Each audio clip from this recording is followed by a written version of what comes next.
Sige, okay. What's your wish for Kim? Or sino ang wish kay Kim? Sino raw ang wish kay Kim?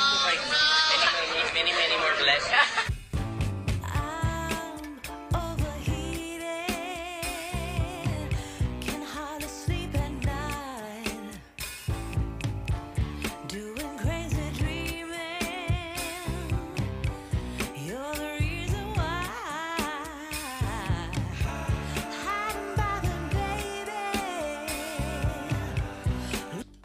Sa pag-attend sa kasal ng mga bida at kapamilya star na sina Kim Chiu at Paolo Avellino sa naging kasal ng mag-asawang sina Angeline Quinto at Nonrev Dakina.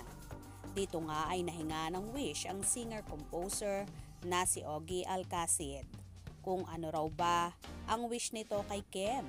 Sabay sundot naman ni Robbie Domingo na sino ang wish nito para kay Kim, kung saan nagkatawanan ang lahat. Tumingin muna si Ogie kay Kimi bago ito nagsalita. At dito nga ay sinabi niyang more blessings, kung saan sinaway pa ni Chinita Princess si Ogie at sinabing, Sir Ogie, na tila pinatitigil ang TV host singer. Tawang-tawa naman ang mga naroroon sa sinabi ni Ogie dahil in-emphasize niya ang blessings.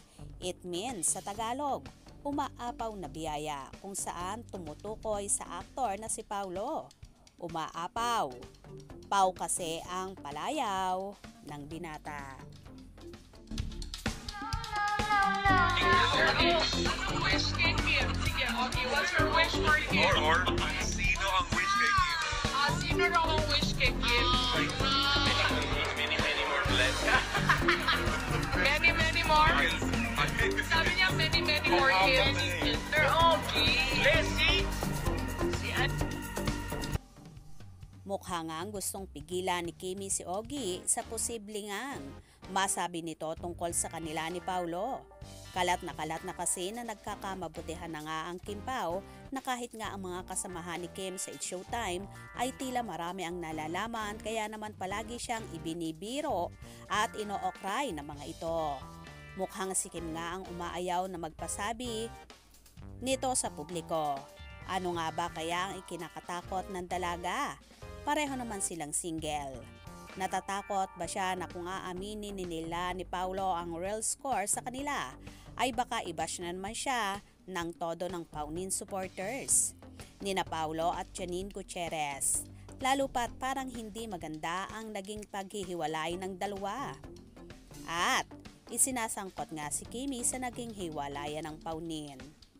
Sinabihan siya na mang-aagaw ng jowa ng may jowa. In fairness naman kay Kim, wala naman siguro itong inagaw dahil bago sila nagkamabutihan ni Paolo ay wala na sila ni Janine. Ano kaya sa palagay nyo?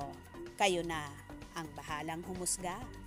Kaya naman tumutok at wag na wag pauhuli sa mga maiinit na kaganapan. Anong inyong magiging reaksyon sa bidyong ito? Comment below.